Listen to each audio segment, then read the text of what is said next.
Madame, Monsieur, bonjour et très heureux de vous retrouver. Voici les titres de ce 13h au Bénin. Tournée statutaire du préfet du département de Lomé au titre de l'année 2022, bien entendu pour recueillir les différentes difficultés liées au développement des communes de son territoire. La première étape était la commune d'Adjara où acteurs communaux et populations se sont massivement mobilisés à cet effet pour dire à l'autorité de tutelle les problèmes qui minent leur épanouissement. Ensuite, une délégation de la Banque mondiale était ce mercredi à la zone industrielle de Glodibé. Elle est allée faire le suivi et un point d'étape du processus de formation des jeunes qui sont mis à disposition du parc textile grâce au projet d'inclusion des jeunes à travers la plateforme Azoli gérée par l'Agence nationale pour l'emploi à NPE. Et puis enfin, Cotonou abrite depuis ce mercredi le 37e congrès de la Société d'anesthésie et réanimation d'Afrique francophone. Plus de 600 professionnels de santé d'Afrique et d'Europe prennent part aux travaux. Durant 3 jours, les participants auront droit à plusieurs communications. Celle inaugurale a été présentée par le ministre de la Santé, Benjamin Brompati. Madame, Monsieur, à nouveau bonjour et merci si vous nous rejoignez dans ce 13h au Bénin. Dans le département de l'Ouémé, le préfet Marie Akpotrossou a entamé sa tournée statutaire au titre de l'année 2022 pour recueillir les différentes difficultés liées au développement des communes de son territoire. La première étape était la commune d'Adjara où acteurs communaux et populations se sont massivement mobilisés à cet effet pour dire à l'autorité de tutelle les problèmes qui sont les leurs. Le point de cette rencontre dans ce reportage. Pour la première étape de sa tournée statutaire au titre de l'année 2022, c'est la commune d'Adjara qui a accueilli Maria Potrossou, préfet du département de Lomé. Cette tournée vous permettra non seulement de présenter l'état de la commune sur les plans socio-économiques, mais aussi d'exprimer vos préoccupations. Cependant, quelques questions spécifiques seront abordées. Il s'agit de la nécessité du renforcement de notre capacité de résilience face au phénomène de dérèglement climatique, les éclaircissements relatifs à la levée de la mesure de suspension des opérations liées aux fonciers communaux, la sécurité intérieure et transfrontalière. Chères populations, il nous reviendra à l'issue de ces échanges d'envisager des solutions pour relever ensemble les défis présents et futurs. Nombreux sont les problèmes qui freinent l'épanouissement des populations d'Adjara. Et au nombre de ceux-ci, le maire et la secrétaire exécutive ont évoqué les conflits de limites territoriales avec d'autres communes et le manque de personnel enseignant dans certaines écoles. Les problèmes de conflits frontaliers sont toujours d'actualité avec les autres communes. Je voudrais, au nom du conseil communal et de la population, réitérer nos doléances pour votre implication personnelle dans la résolution de ces problèmes qui auront trop duré avec nos voisins. Je me dois de porter à votre attention qu'il y a aussi des problèmes dans nos écoles. Nous avons 12 salles de classe à la maternelle et 9 au primaire qui sont sans enseignants. Selon les données qui nous sont parvenues de la part des directeurs d'école, les grossesses enregistrées en milieu scolaire dans la commune d'Adjara sont au nombre de 26. Notons pour finir, Madame le Préfet, que Adjara ne dispose pas encore d'un schéma directeur d'aménagement communal. En appui au préfet, les membres de la conférence administrative départementale ont apporté des réponses aux préoccupations des populations. Le même exercice se fera dans les 8 autres communes que compte le département de l'Ouémé. Le nouveau secteur d'intervention de la GIZ est l'entrepreneuriat. Les priorités de la structure opérationnelle de la coopération allemande au Bénin sont réorientées vers la promotion des petites et moyennes entreprises. C'est dans le cadre de la mise en œuvre du nouveau projet Pro-PME qu'un atelier de planification est organisé à Cotonou depuis ce 22 novembre. La cérémonie d'ouverture s'est déroulée ce mercredi. Voici le compte rendu de Ali Momoni, Elvis Tonokwa. Rencontre préparatoire de la GIZ avec les acteurs étatiques et le secteur privé. Il s'agit des travaux de planification du projet de promotion des petites et moyennes entreprises Pro-PME, nouveau domaine d'intervention de la structure opérationnelle de la coopération allemande au Bénin. Le projet Pro-PME remonte aux négociations gouvernementales de 2018. Et les gouvernements du Bénin et de l'Allemagne ont décidé de mettre fin à la coopération dans le domaine de l'agriculture et d'entamer une coopération sur le nouveau thème crucial, développement économique durable, la formation et l'emploi. Et le cadre du projet est défini par le plan d'action du gouvernement béninois. Notamment, le projet doit contribuer au pilier 2 pour suivre la transformation structurelle de l'économie. Après quelques mois de préparation, on a maintenant commencé dans cette année de vraiment recevoir l'équipe sur place. Et pour nous, cette coopération fait partie d'une coopération plus grande, ce que nous appelons un appui à la transformation économique, sociale et écologique. Ça, c'est une priorité pour notre ministère de la coopération économique et du développement.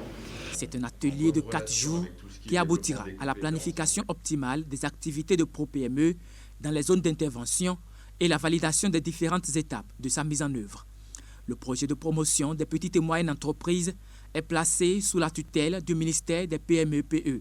Ce projet, il faut le dire, vient en complément du projet de formation professionnelle lancé par la coopération allemande également. C'est un complément, j'aime bien préciser ça. Et il s'inscrit dans le terme développement économique durable, formation et emploi. Financé par le ministère fédéral allemand de la coopération économique et de développement, le projet de promotion des petites et moyennes entreprises sera mis en œuvre dans 6 départements. Il permettra d'améliorer la croissance pour l'emploi des PME au Bénin. Je vous l'annonçais en titre, une délégation de la Banque mondiale était ce mercredi à la zone industrielle de Glodjibé, GDIZ. Elle est allée refaire le suivi et un point d'étape du processus de formation des jeunes qui sont mis à disposition du parc textile grâce au projet d'inclusion des jeunes à travers la plateforme Azoli gérée par l'Agence nationale pour l'emploi ANPE.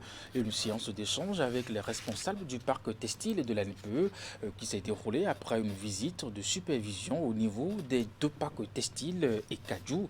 Les détails de cette visite de la Banque mondiale à la GDIZ dans ce compte rendu. À la zone industrielle de Glodjibé ce mercredi, une délégation de la Banque mondiale. Elle est allée pour superviser et voir dans quelle mesure le projet d'inclusion des jeunes prodiges mis en place par la banque avance avec le dispositif Azoli qui est géré par l'Agence nationale pour l'emploi ANPE. Sur place, la délégation a effectué une visite sur le parc textile et celui du Kajou. L'objectif du Garment Training Center, c'est de former des jeunes béninois sur le métier du textile, après les intégrer dans l'industrie textile du parc. C'est une séance de travail très attendue de notre part. Nous n'avons pas caché notre satisfaction du partenariat que nous avons avec eux et surtout de la qualité des personnes qui nous envoient. Ce sont des gens que nous sommes heureux de former, qui apprennent très rapidement et qui sont déployés au fur et à mesure sur les unités de production que nous sommes en train de mettre en place dans le parc textile. Vous savez, le parc textile est dans la zone industrielle de Glodjibé est un projet clé en lui-même, très important, porté par le gouvernement qui a mis un grand soin et que nous sommes heureux d'accompagner, nous aussi ici. Au cours de cette séance avec la Banque mondiale, les discussions ont également porté sur d'autres projets, notamment le Kajou. Il est question de pouvoir bénéficier du même appui et des mêmes partenaires que sont l'ANPE et sa plateforme Azoli, en vue de mettre du personnel à disposition au niveau du cajou. Nous sommes très satisfaits de ce que nous avons vu ici. Au textile, nous avons mis à la disposition des usines de textile 1 millier de jeunes que nous avons vus au travail, en formation.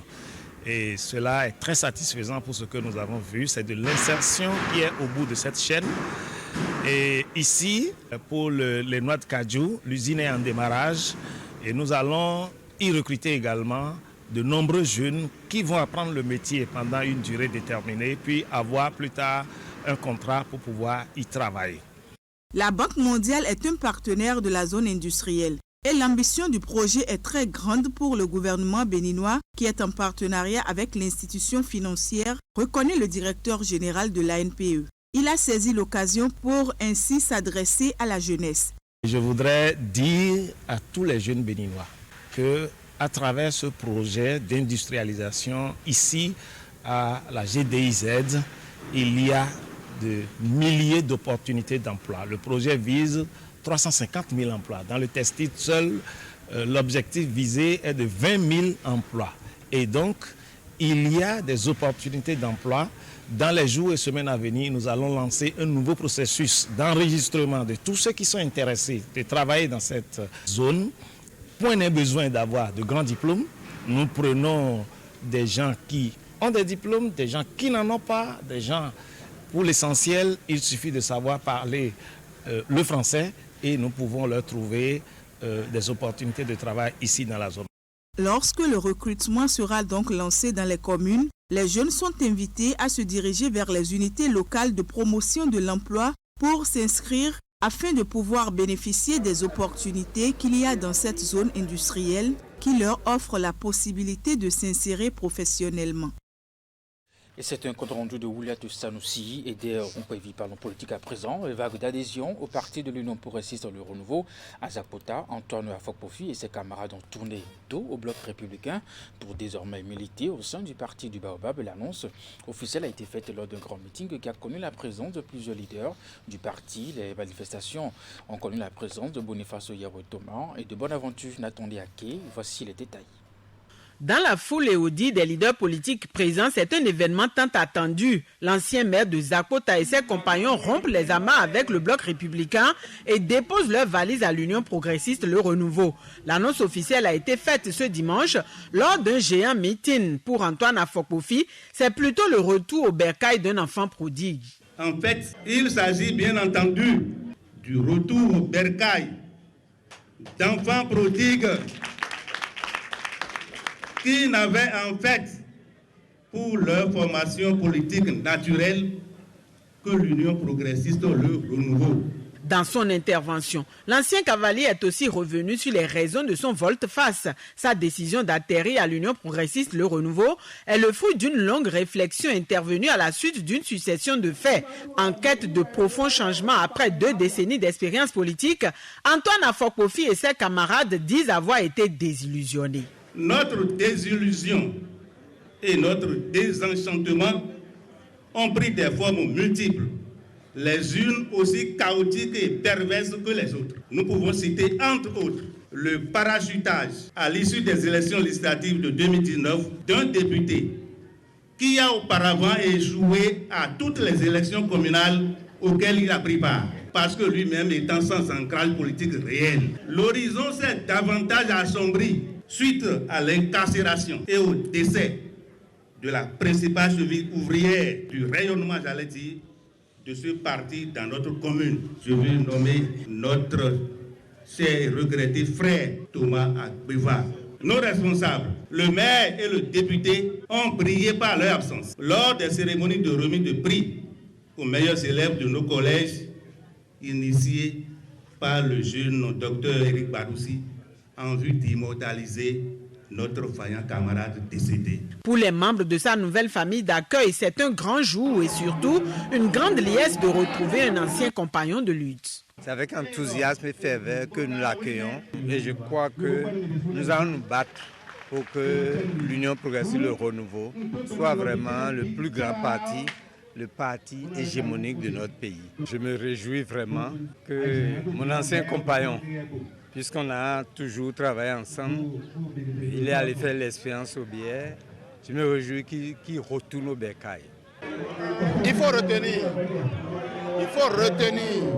que l'Union progressiste, le renouveau, continue de s'agrandir, continue de s'affirmer. Et avec toutes ces ambitions, parce que le maire Fokofi est un gros morceau politique, c'est une expérience, c'est un baobab qui n'a retrouvé que sa maison en réalité. Donc l'Union progressiste, le renouveau, l'accueille avec tous les honneurs dus à son rang. Avec cette adhésion, de nouveaux jours s'annoncent pour l'Union progressiste, le renouveau dans la 24e circonscription électorale, principalement dans la commune de Zakota. Responsables communaux, départementaux et nationaux du parti saluent l'arrivée de celui qu'ils appellent affectueusement un baobab politique. L'Agence nationale de protection civile a initié et organisé à Natitengu ce mardi pour le compte de l'Atakura un atelier de renforcement de capacité des acteurs de ce département.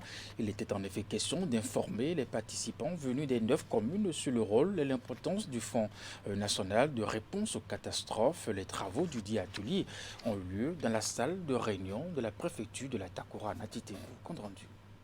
En tournée dans les 12 départements du Bénin, les éléments de l'Agence nationale de protection civile étaient ce mardi face aux différents acteurs de l'Atakora. À travers cet atelier de renforcement de capacité, ils entendent former et informer ces hommes et femmes venus de toutes les communes de l'Atakora sur ce qu'est le FONCAT. La vocation du FONCAT est de contribuer à la réponse du gouvernement aux catastrophes naturelles et aux épidémies, en mettant directement des ressources financières à la disposition des communes et des ONG humanitaires préalablement accréditées par les instances spécialisées du FONCAT. Au regard de tout ce qui précède, il devient obligatoire que les acteurs de réduction des risques de catastrophes s'approprient les mécanismes d'accès et de gestion du Fonds national de réponse aux catastrophes à travers son champ d'intervention, les procédures d'accréditation, l'exécution et de suivi-évaluation, sans oublier les rôles et responsabilités dans la mise en œuvre du FONCAT. Une initiative appréciée par les autorités communales et départementales qui, tout en se réjouissant pour cet atelier, souhaitent que les résultats puissent impacter sur le terrain. Il est heureux que le gouvernement, à travers le Fonds national de réponse aux catastrophes, FONCAT, appuie les structures déconcentrées et décentralisées dans la gestion post-catastrophe. Au nom donc du préfet de l'Atakura, empêché, je souhaite que les résultats issus de cet atelier puissent permettre, par ricochet, aux structures locales et décentralisées d'améliorer leur capacité de gestion des calamités face aux effets néfastes. Plusieurs communications ont été données afin que les efforts se poursuivent en 2023 pour de meilleures performances dans le renforcement de la résilience des communautés face aux catastrophes.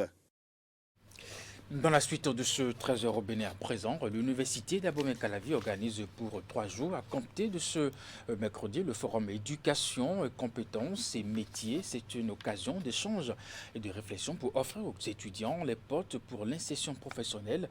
Ce forum réunit les enseignants, les candidats à l'emploi, que sont les étudiants et les professionnels de différents corps de métier. Les travaux se déroulent à l'amphithéâtre Idriss Déby sur le campus d'Abomey-Calavi. Josué Azandegbe a lancé les activités au nom de la ministre de l'Enseignement supérieur et de la Recherche scientifique. Voici le reportage. La formation à faible ou nulle employabilité dans les universités publiques du Bénin reste un handicap pour les gouvernants dans la mise en œuvre de leur programme de lutte contre le chômage des jeunes. Une réalité bien connue dans les milieux universitaires au plus haut niveau. Mais depuis quelques années, des initiatives sont prises pour inverser la tendance. C'est le cas du forum Éducation, compétences et métiers dont les travaux s'ouvrent ce mercredi 23 novembre à l'université d'Abomey-Calavi. L'initiative du présent forum participe donc, comme on peut s'en douter, des actions identifiées par l'équipe rectorale pour impulser une dynamique nouvelle au renforcement de l'employabilité des diplômés de l'Université d'Abomey-Calavi. Ainsi, ce forum se veut un cadre de réflexion concerté, de partage d'expériences et de démonstration du potentiel de compétences déjà disponibles à l'Université d'Abomey-Calavi. Éducation et partenariat pour le développement des compétences, pour l'employabilité des jeunes diplômés de l'enseignement supérieur, c'est le thème de cette première édition du Forum Éducation, Compétences et Métiers. Il s'agira essentiellement de réfléchir sur comment développer les compétences professionnelles chez les apprenants au cours de leur cursus universitaire et identifier les besoins du marché de travail au Bénin. Ceci pour renforcer les actions menées par le gouvernement. Je ne peux que saluer la présente initiative qui est en parfaite harmonie avec l'ensemble des actions qui sont menées par le gouvernement de la République. Je voudrais donc à ce titre remercier les organisateurs du présent forum. C'est le tout premier et j'espère qu'il y aura d'autres éditions. Vous remercier pour cette idée lumineuse qui vient à point nommé pour augmenter à long terme, j'allais dire à moyen et long terme, l'employabilité de nos apprenants, mais également à revisiter nos curricula de formation, puisque c'est ce qui nous est demandé. Revoir ce que nous offrons comme formation qui devrait désormais s'aligner avec les besoins du monde professionnel, notamment le secteur privé.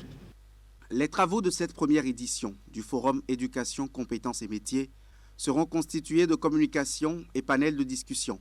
Les acteurs du secteur privé tendent ainsi la main aux universités publiques aux fins de faciliter à leurs apprenants l'insertion dans la vie professionnelle.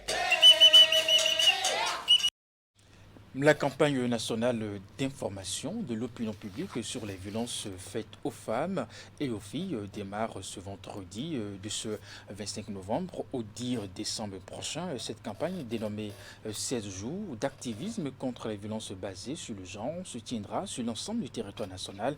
Des sensibilisations dans les marchés, aux campagnes médiatiques, notamment sur les réseaux sociaux. Le menu concocté pour ces 16 jours de campagne est bien riche. On va suivre les objectifs de la campagne d'activisme et le programme détaillé des activités avec la Direction générale des affaires sociales et de l'Institut national de la femme. Écoutons.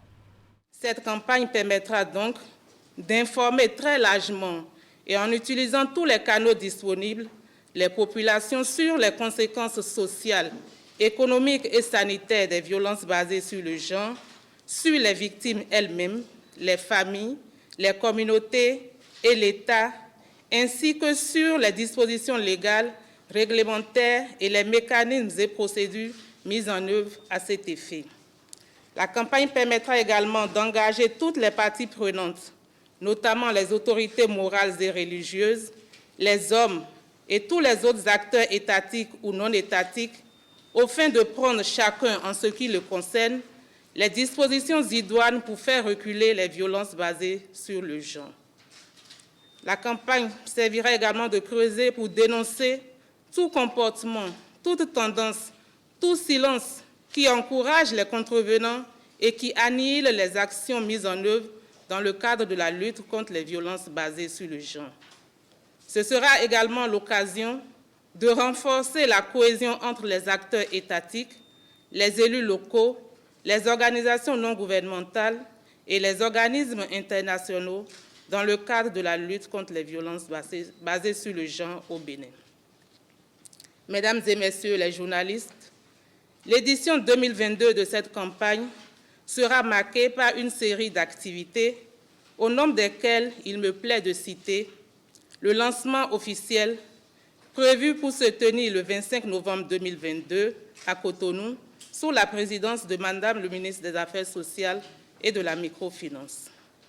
L'organisation d'une discussion entre le ministre des Affaires sociales et de la microfinance et les patrons d'entreprises regroupés au sein de la Chambre de commerce et d'industrie du Bénin et du Conseil national du patronat. À l'occasion, le ministre procédera au lancement de la plaquette sur le harcèlement en milieu de travail. La sensibilisation des femmes des marchés de Cotonou et de quelques membres de l'ANCB sur les dispositions légales et réglementaires de lutte contre les violences basées sur le genre.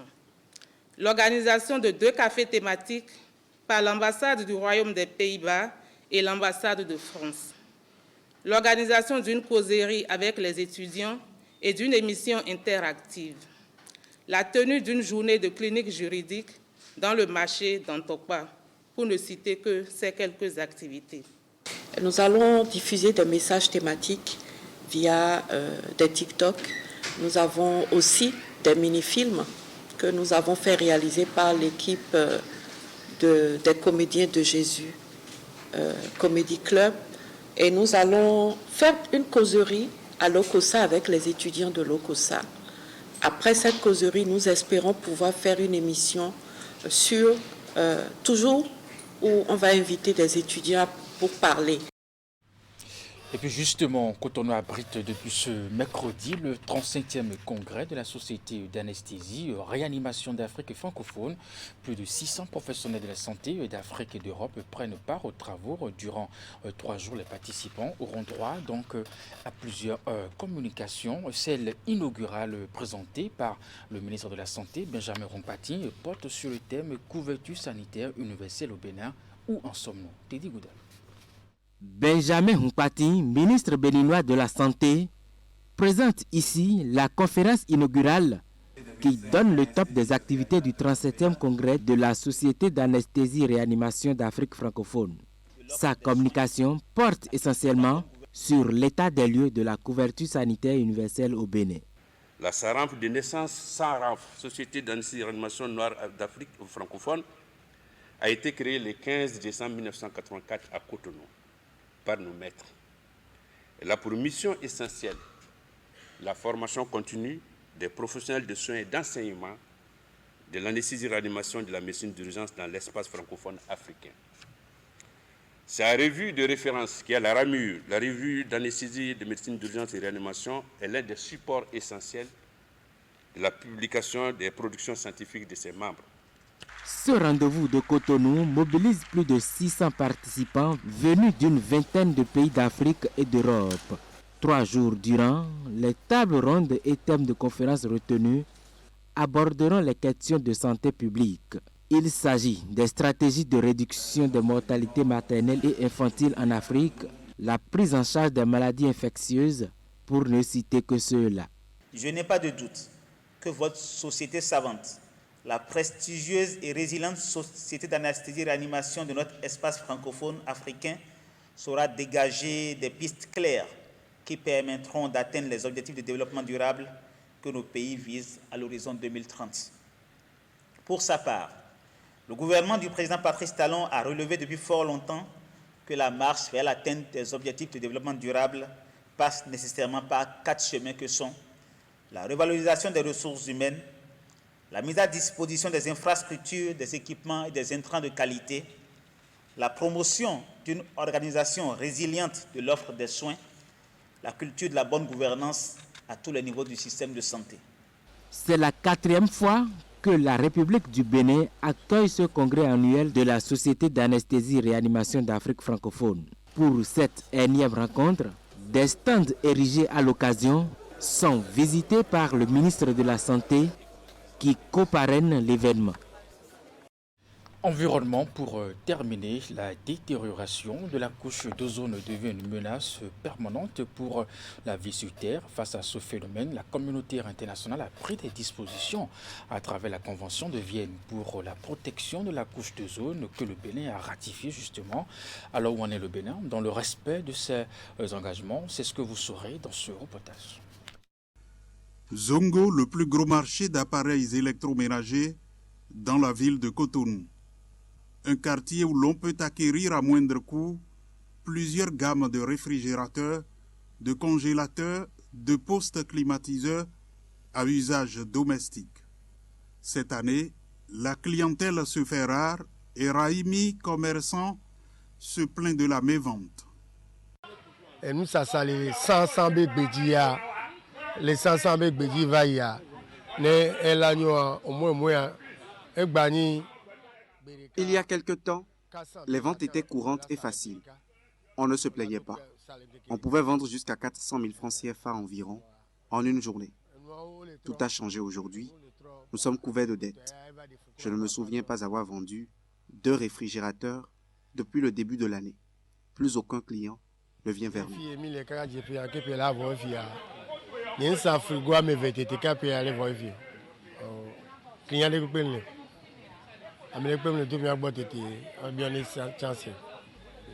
Ces appareils, à la portée de toutes les bourses, constituent pourtant une menace pour l'environnement. Les substances qu'ils libèrent nuisent à la couche d'ozone et concourent à sa dégradation, ce qui est un danger tant pour les humains, la flore que la faune. Cette fine couche ne joue plus son rôle parce qu'elle a été endommagée par certaines substances que nous utilisons, principalement que nous utilisons dans les équipements de froid, de climatisation, principalement. La détérioration de la couche d'ozone devient ainsi une menace permanente pour la vie sur Terre. Face au phénomène, la communauté internationale a pris des dispositions. La communauté internationale a réagi. La réaction, c'est de mettre en place une convention qu'on appelle la Convention de Vienne pour la protection de la couche d'ozone en 1985. 2 ans après, il y a un protocole qu'on appelle le protocole de Montréal relatif à l'élimination des substances qui appauvrissent la couche d'ozone en 1987. Ce protocole a 5 amendements. Le Bénin a déjà ratifié ces 2 traités et tous les amendements du protocole de Montréal, juste pour accompagner la communauté internationale dans la protection de cette précieuse couche, sans laquelle aucune vie ne sera possible sur Terre. Les substances sources de la dégradation de la couche d'ozone sont utilisées dans plusieurs cas. Les équipements de froid pour sécuriser les aliments, les grandes chambres froides, les véhicules. Elles servent aussi pour la conservation des vaccins, des médicaments. Ayant ratifié les différents accords, le Bénin, de son côté, mène depuis quelques années la lutte dans la même dynamique que la communauté internationale. En ratifiant ces traités, donc, le Bénin s'engage à éliminer progressivement ces substances. Nous avons pris les dispositions d'abord réglementaires. Il y a eu un arrêté. D'abord, il y a des décrets qui nous avaient aidés à ratifier ces différents protocoles. Et il y a un arrêté interministériel qui réglemente l'importation, la commercialisation et la distribution de ces fluides frigorigènes qui vont dans ces équipements de froid. Pour renforcer davantage la lutte, le Bénin a pris des dispositions pour former, informer, sensibiliser tous les acteurs au niveau de la chaîne de froid. Au nombre de ceux-ci, les douaniers qui sécurisent les frontières en matière de contrôle des importations. Aussi, est-il imposé un agrément pour l'importation de ces équipements et les substances. Mesdames et messieurs, c'est donc la fin de ce 13h au Bénin. Merci de l'avoir suivi. Le programme se poursuit bien évidemment sur Canal 3 Bénin. Après moi, à 16h, retrouvez votre bulletin d'information. 19h30, c'est la grande édition de la soirée. Jusque-là, portez-vous bien et à très bientôt.